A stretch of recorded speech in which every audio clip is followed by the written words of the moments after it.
never understood why I didn't want to cry. Right? Yeah, why yeah. I didn't want to shed tears. Why that I had to pound my chest constantly when I'm feeling angry. Yeah. What I discovered for myself is that ever since I've grown up, like I was taught, men don't cry. Yeah. Men don't cry. Like we don't share our feelings. Men don't share feelings. And that's part of the things that has shaped me to be that kind of guy.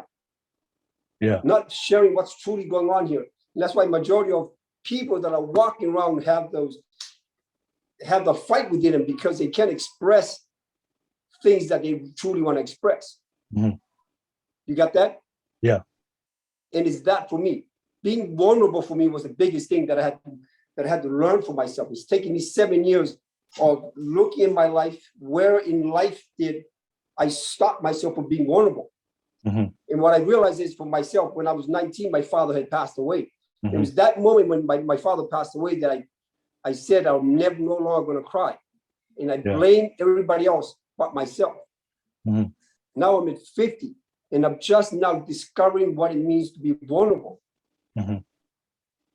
And the way that we're taught, vulnerability for men is weak, right? Yeah, it's weakness. What I'm saying now, if I were to learn early in my life that vulnerability is king and vulnerability is queen.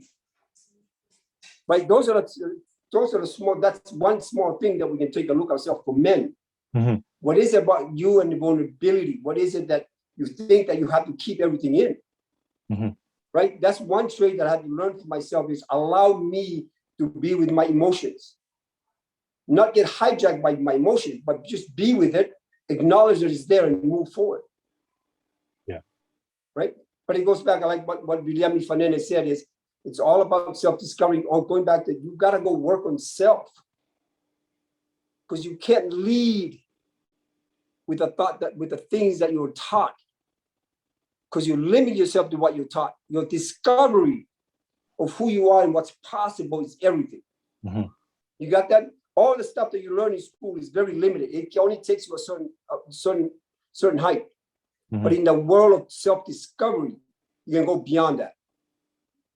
Yeah, I love what thing Chelsea said is like you said that to discover yourself, you have to unlearn what everybody else told you what you need to be and just be yourself, right? So pretty much what we're saying, because we're all islanders out here, like, you guys all know islanders, we are very traditional, we're very religious. There's certain things that's been ingrained in us, been taught to us ever since as a child. And a lot of times, this mental conditioning, we never challenge these things, right? We never challenge anything we know, but if you're a man out there and you work on your purpose and you're going, you realize for yourself that you have to figure out your own answers for yourself. So one thing I would ask you, Chelsea, what were certain things that was taught to you that was the expectation of what a man should be that you had to unlearn? You mentioned one of them, a man can't cry, right? Yeah. So the thing is, you can be a man, you can be a man and still be vulnerable. That's one of the things.